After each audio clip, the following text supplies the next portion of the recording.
নমস্কাৰ এই মুহূৰ্তত আহি পৰিছে ৰাজ্যখনৰ বাবে সন্ধিয়াৰ কেইবাটাও বিগ ব্ৰেকিং নিউজ। আজি 12 মে অসমৰ লগতে ভাৰতৰ বিভিন্ন প্ৰান্তৰ পৰা সন্ধিয়াৰ কেইবাটাও খবৰ আহি পৰিছে। এই মুহূৰ্তত জনাই আছো এটা ব্ৰেকিং নিউজ। পঞ্চায়ত নিৰ্বাচনৰ ফলাফল ঘোষণা হ'ল। ৰাজ্যৰ ভিন্ন প্ৰান্তত দেখিবলৈ পোৱা গৈছে এইবাৰ বিজয় উল্লাস।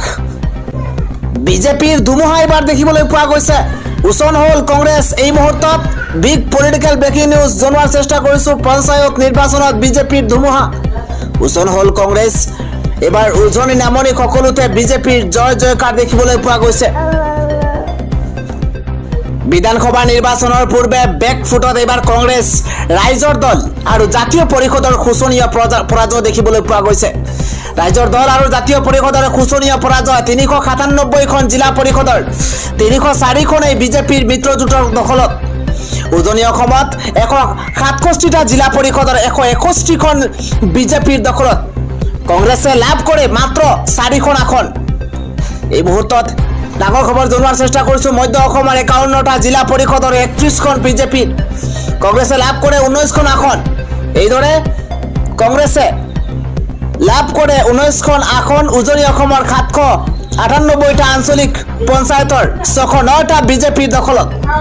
আৰু আনহাতে কংগ্ৰেছে লাভ কৰে মাত্ৰ 40খন আসন। ইফালে কংগ্ৰেছৰ দুৰ্গত AIUDFৰ বৃহৎ জয়লাভ।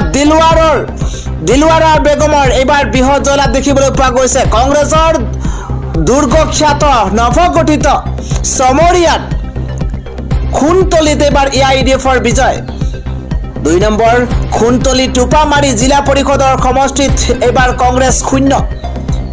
AIUDFৰ প্ৰাৰ্থী দিলৱাৰা হাসিন বৃহৎ জয়। এই মুহূৰ্তত আমি ফলাফলৰ আপডেট জনোৱাৰ চেষ্টা কৰিছো। কংগ্ৰেছৰ দখলত থকা 2 নম্বৰ খুনতলি টোপামাৰী জিলা পৰিষদত আহিছে AIUDFৰ দখললৈ। খুনতলি টোপামাৰীত মুখ থেকেচা খাইছে এইবাৰ কংগ্ৰেছে। আন এটা খবৰ হৈছে ধুবুৰীত কংগ্ৰেছৰ অৱস্থা একেবাৰে বেয়া। AIUDFৰ প্ৰাৰ্থী সালেহা খাতুনৰ বৃহৎ জয়লাভ। পঞ্চায়ত নিৰ্বাচনত ধুবুৰীত কংগ্ৰেছৰ অৱস্থা একেবাৰে বেয়া। পঞ্চায়ত নিৰ্বাচনত ধুবুৰীত কংগ্ৰেছৰ অৱস্থা পানীত হাঁহ নচৰাৰ দৰে হৈছে। মাজেৰছৰ চলাকুৰা গাঁও পঞ্চায়তত AIUDFৰ ভাল ফলাফল। কিন্তু 727টা ভোটৰ ব্যৱধানত কংগ্ৰেছ প্ৰাৰ্থীক পৰাস্ত কৰিছে AIUDF প্ৰাৰ্থীয়ে। AIUDFৰ প্ৰাৰ্থী সালেহা খাতুনৰ বৃহৎ জয়লাভ। পঞ্চায়ত নিৰ্বাচনত ধুবুৰীত কংগ্ৰেছৰ অৱস্থা একেবাৰে শোচনীয়।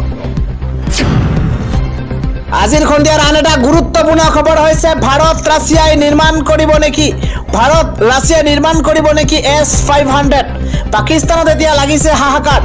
এই মুহূৰ্তত এটা ৱাৰ ব্ৰেকিং জনোৱাৰ চেষ্টা কৰিছো। ভাৰত ৰাছিয়াই নিৰ্মাণ কৰিব নেকি S-500।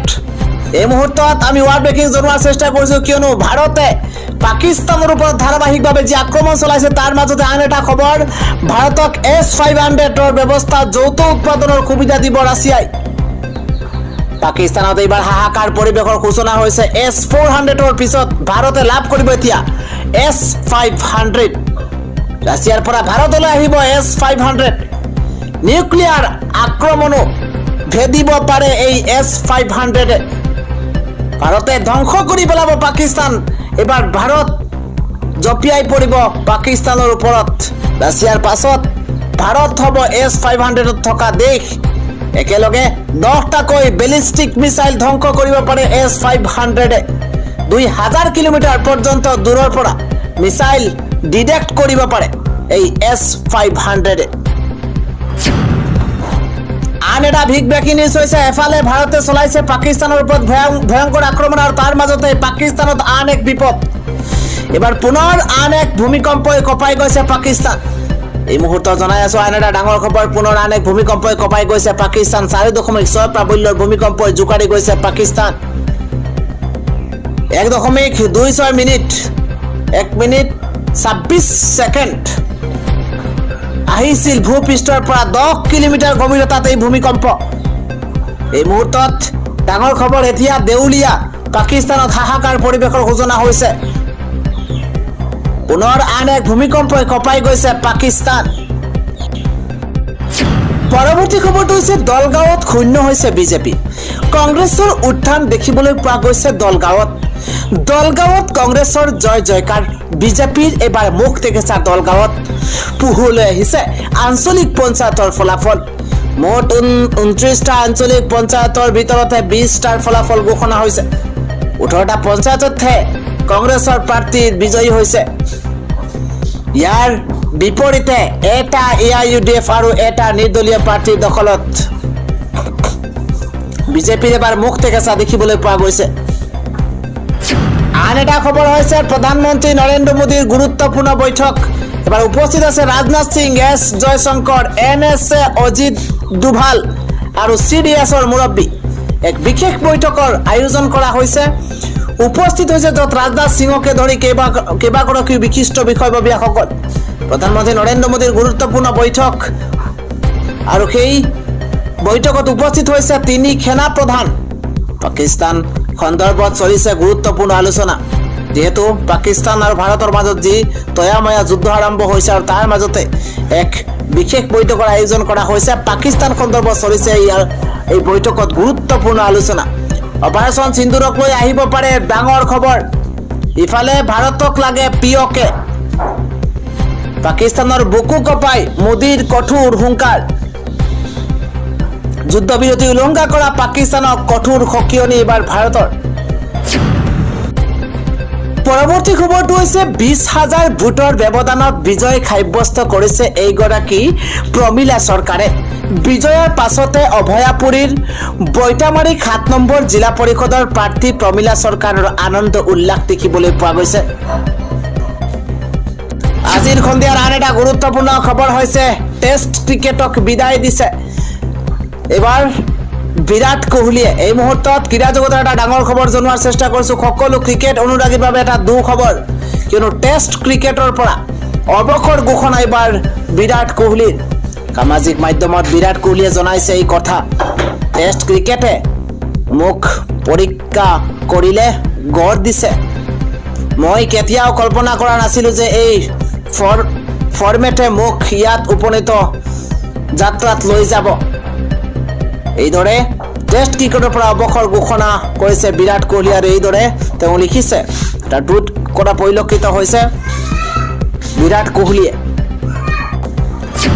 আজিৰ সন্ধিয়াৰ আন এটা ডাঙৰ খবৰ হৈছে পাকিস্তানক এখিকনি দিছে ভাৰতে পুনৰ খুলি দিছে বগলীহাৰ বান্ধ এই মুহূৰ্তত ডাঙৰ খবৰ জনোৱাৰ চেষ্টা কৰিছে এফালে যদি ভাৰতে পাকিস্তানৰ ওপৰত চলাইছে আক্ৰমণ আৰু আনফালে ভাৰতে পুনৰ খুলি দিছে বগলীহাৰ বান্ধ এবাৰ ৰামবনৰ সেনাব নদীৰ বগলীহাৰ বান্ধৰ গেট মুকলি ভাৰতৰ পানী মুকলিৰ পাছতে পাকিস্তানত হাহাকাৰ অৱস্থাৰ সৃষ্টি হৈছে এই মুহূৰ্তত এটা ডাঙৰ খবৰ জনোৱাৰ চেষ্টা কৰিছো পানী মুকলিৰ পাছতে পাকিস্তানত হাহাকাৰ অৱস্থা পানীৰে ভৰি পৰিছে সমগ্ৰ পাকিস্তান বিশ্বাসঘাতক পাকিস্তানত জলমগ্ন পৰিৱেশৰ সূচনা হৈছে ভাৰতে পুনৰ খুলি দিছে বগলীহাৰ বান্ধ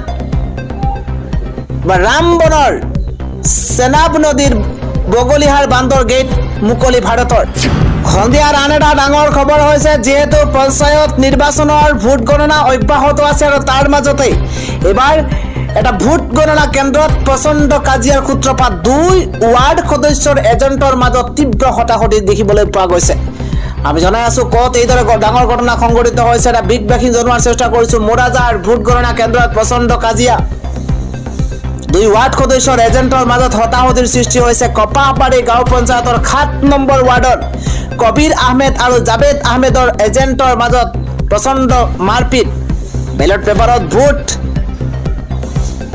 কেনচেলক লৈ মাৰপিট হোৱাৰ অভিযোগ উত্থাপন হৈছে আৰু ঘটনাস্থলীত আৰক্ষী অধীক্ষক উপস্থিত হৈ নিয়ন্ত্ৰণ কৰিছে পৰিস্থিতি ইতিমধ্যে খুদপোছৰ বাবে জাবেদ আহমেদক আটক কৰিছে আৰক্ষীয়ে মোৰজাৰ ভোট গণনা কেন্দ্ৰত প্ৰচণ্ড কাজিয়াৰ সূত্ৰপাত ঘটিছে বুলি জানিব পৰা গৈছে পৰৱৰ্তী এবাৰ ৰাজ্যত এক ভয়ংকৰ পথ দুৰ্ঘটনা সংঘটিত হৈছে 45 গৰাকী যাত্ৰীসহ দখাৱৈত বাগৰি পৰিছে এখন বাছ এই মুহূৰ্তত জনাই আছো ডাঙৰ খবৰ 45 গৰাকী যাত্ৰীসহ দখাৱৈত বাগৰি পৰিছে এখন বাছ আৰু দুৰ্ঘটনাত আঘাতপ্ৰাপ্ত হৈছে 15 গৰাকীকৈ যাত্ৰী 5গৰাকী যাত্ৰীৰ অৱস্থা সংকটজনক বুলি জানিব পৰা গৈছে আটাইতকৈ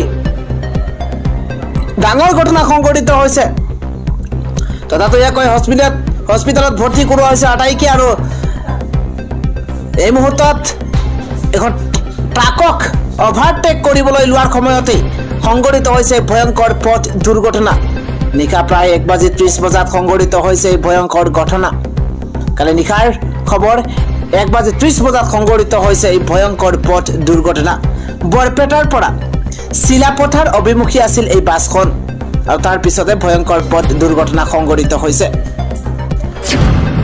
আন এটা ডাঙৰ খবৰ হৈছে ভাৰত পাকিস্তানৰ যুদ্ধ বিৰতি এইবাৰ পুনৰ মুকলি দেশৰ 32টা বিমানবন্দৰ স্বাভাৱিকভাৱে পুনৰ আৰম্ভ হ'ব অসামৰিক বিমান যাত্ৰা আন এটা খবৰ হৈছে পাকিস্তান জিন্দাবাদ বুলি পোষ্ট দি পুনৰ আটক হৈছে এইগৰাকী যুৱক বিপুৰিয়াৰ খমিৰ আলীয়ে দিছিল ইনষ্টাগ্ৰামত এই বিশেষ পোষ্ট আৰু বিপুৰিয়া আৰক্ষীয়ে বামনগাঁৱৰ বাসগৃহৰ পৰা আটক কৰিছে এই যুৱকজনক